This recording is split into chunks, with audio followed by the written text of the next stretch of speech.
প্রিয় দর্শক শ্রোতা মণ্ডলী, কাজল হোমিও ক্লিনিকে আপনাদের সকলকে স্বাগত জানাই। প্রত্যেকবারের মতন আজও নতুন একটা ভেরি ইম্পর্টেন্ট একটা এপিসোড নিয়ে আপনাদের সামনে চলে এসেছি।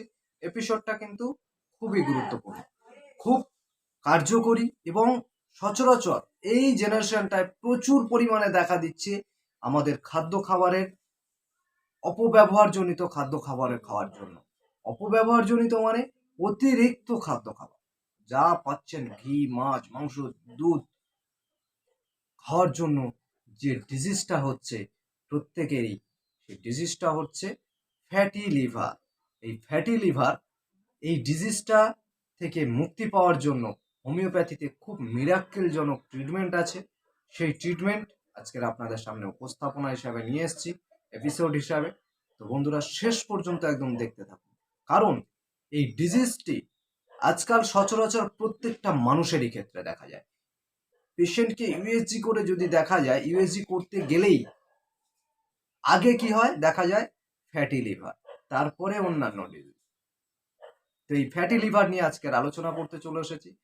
এই ফ্যাটি লিভারটা কেন হয়, তার প্রতিকার হিসাবে হোমিওপ্যাথি মেডিসিন, কার্যকরী মেডিসিন নিয়ে আজকের আলোচনা করব। মাত্র দুটি মেডিসিন নিয়ে আলোচনা করব। এই হোমিওপ্যাথিতে খুব সুন্দর এই ট্রিটমেন্ট, যা এটা নিরাময় হতে বাধ্য করবে। তো বন্ধুরা, এই যে ফ্যাটি লিভার সম্বন্ধে আলোচনা করতে গেলে, এটা থেকে জ্ঞান অর্জন করতে গেলে আগে জানতে হবে যেটা কেন আসে। আমরা যা খাদ্য খাবার খাই, এই যে খাদ্য খাবারটা খাওয়ার পর আমরা যাচ্ছে কোথায়? পাকস্থলীতে। পাকস্থলীতে যখন যাচ্ছে, সেইখান থেকে কি হয়? মেটাবলিজম হয় বা হজম হয়। হজম কি কে করাচ্ছে? লিভার করাচ্ছে। লিভার করাচ্ছে বিভিন্ন রকমের হজমকারক এনজাইম, সেখানে সিক্রেশন হয় বাইল পেগামেন্ট, অগ্নাশয় থেকে প্যানক্রিয়াটিক ডাক্টের থেকে প্যানক্রিয়াটিক জুস বা প্যানক্রিয়াটিক রস, তারপরে আরও ইন্টেস্টাইনাল যে সমস্ত এনজাইমগুলো আসে সেইগুলো দিয়ে ওখানে মেটাবলিজম হয়, অর্থাৎ হজম হয়। হজম হওয়ার পরে কি হয়? লিভারে চলে যায়। লিভার কি করে? সারা শরীরে পৌঁছে দেয়, প্রত্যেকটা কোষে কোষে তার খাদ্য হিসাবে, কোষের খাদ্য হিসাবে সেটা পৌঁছে দেয়। এইবারে যখন আমরা অতিরিক্ত জিনিসটা খাচ্ছি, আমরা কি করছি? যখন মাংস পাচ্ছি তো বাটি বাটি মাংস খেয়ে নিচ্ছি, মাছ প্রত্যেক দিন। এই যে মাংসটা খাচ্ছি, সেই মাংসটাও কিন্তু একটা মাংসপিণ্ড, সেটাকে হজম করছে আর একটা মাংসপিণ্ড। তার মানে কতটা স্ট্রেংথ লাগবে যা একটা মাংসকে হজম করতে হবে, সেটা পরিমাণ মতন যদি না খেয়ে আমরা যদি অতিরিক্ত খাই, তাহলে হজমকারক যে এনজাইমগুলো আছে, হজমকারক যে শক্তি আছে, সেটা আস্তে আস্তে দুর্বল হয়ে যাবে। এবং অতিরিক্ত যখন ফ্যাটটা যখন আমরা মেটাবলিজম হবে, যখন লিভারে যাবে, ও কিন্তু অনেক সময় ক্ষেত্রে ছাড়তে পারে না, প্রত্যেকটা কোষে পৌঁছতে পারে না। আস্তে আস্তে আস্তে আস্তে আস্তে কি হয়? ওই লিভারেই কিন্তু জমতে থাকে। লিভারে জমতে জমতে জমতে জমতে এমনই একটা কন্ডিশন আসে, পুরো লিভারটাতেই ফ্যাট জমে যায়। ফ্যাট জমে গেলে কি হয়? আমাদের যে সেলগুলো আছে, হেপাটিক যে সেল লিভারের, সেই সেলগুলোর কার্যকারিতা কিন্তু কমে যায়। কমে যাওয়ার জন্যই আমাদের আস্তে আস্তে লিভার থেকে ফ্যাটি লিভার হয় গ্রেড 1, 2, 3। তারপরে হয় কি হয়? আস্তে আস্তে লিভার সিরোসিস হয়ে যায়, এবং লিভার সিরোসিসের পরে কি হয়? লিভার ক্যান্সার এসে যায়। তো সেই যে লিভার ফ্যাট জমলো, সেই ফ্যাটটা মেটাবলিজম হলো না, বা প্রত্যেকটা কোষে পৌঁছলো না সেই ফ্যাট, তবেই তো শরীরে গ্রোথ হবে। নাহলে শুধুই লিভারেই জমে থাকার জন্যই ফ্যাটি লিভার এসে না। তো সেই ফ্যাটকে গলানোর জন্য হোমিওপ্যাথিতে খুব সুন্দর ট্রিটমেন্ট আছে। তো এটার জন্য, এই ট্রিটমেন্টটার থেকে আগে এর প্রতিরোধের জন্য যে ঘরোয়া উপায়, যে প্রাথমিক ট্রিটমেন্ট, সেটা হচ্ছে এক্সারসাইজ করা এবং নিজের খাদ্য খাবারকে লাগাম লাগানো, যা প্রত্যেকটা শরীরে প্রত্যেকটা পদার্থই আমাদের প্রয়োজন। যেমন ফ্যাট প্রয়োজন, যেমন কার্বোহাইড্রেট প্রয়োজন, তেমন ভিটামিন প্রয়োজন, তেমন ক্যালসিয়াম প্রয়োজন। আপনার ক্যালসিয়াম, ভিটামিন এগুলো না খেয়ে যদি আপনি অনবরত শুধু ফ্যাটের খাবার খেয়ে যান, কার্বোহাইড্রেটস না খেয়ে যদি ফ্যাট খেয়ে যান, তাহলে শরীরে ঘাটতি ওইগুলোর পড়ে যাবে এবং শরীর কিন্তু গ্রোথ হবে না, শরীরে অন্যান্য রোগের বাসা বাঁধবে, হজম শক্তি দুর্বল হয়ে যাবে। যার জন্য আজকালকার মানুষের এতটা পরিমাণে গ্যাসের প্রবণতা, হজম শক্তি দুর্বল। প্রত্যেকটা মানুষ, কেউ গ্যাস ছাড়া মানুষ নেই। কোনো পেশেন্ট আজ পর্যন্ত দেখলাম না যে আমার গ্যাস হয় না, প্রত্যেকেরই হয়। কারণ কারোর খাওয়ার দিকে লাগাম নেই, যখন যা পাচ্ছে একদম পুরোপুরিভাবে পেট দমসম করে খেয়ে নিচ্ছে, সেটা কন্টিনিউলি খেয়ে যাচ্ছে। তাহলে কি হবে? যা খাচ্ছেন সেটা তো হজম করবে কি? কোনো যন্ত্র নয় তো, সেও একটা মাংসপিণ্ড। তো সেই মাংসপিণ্ডর তো অবশ্যই ডিজিজ হতেই পারে।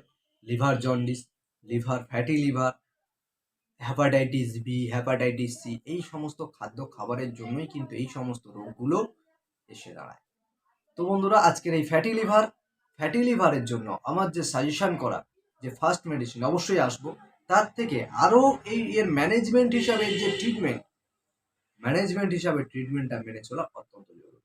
এর যে ম্যানেজমেন্ট হিসাবে এর জন্য এক্সারসাইজটা, প্রথম কথাই হচ্ছে এক্সারসাইজ করা।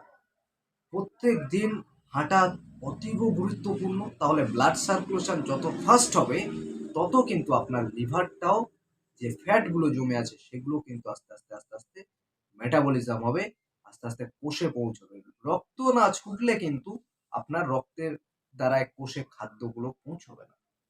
সেই কারণের জন্য এক্সারসাইজটা খুবই জরুরি। এবং ব্লাড কোলেস্টেরলটাকে সবসময়, যদি ফ্যাটি লিভার এসে থাকে, এইটুকুনি রিকোয়েস্ট থাকলো যে আপনারা ব্লাড কোলেস্টেরলটা চেক করে দেবেন। কারণ ফ্যাট যখন লিভারে জমবে, কোলেস্টেরলও একটা ফ্যাট, ওই ফ্যাট রক্ততেও জমে যেতে পারে।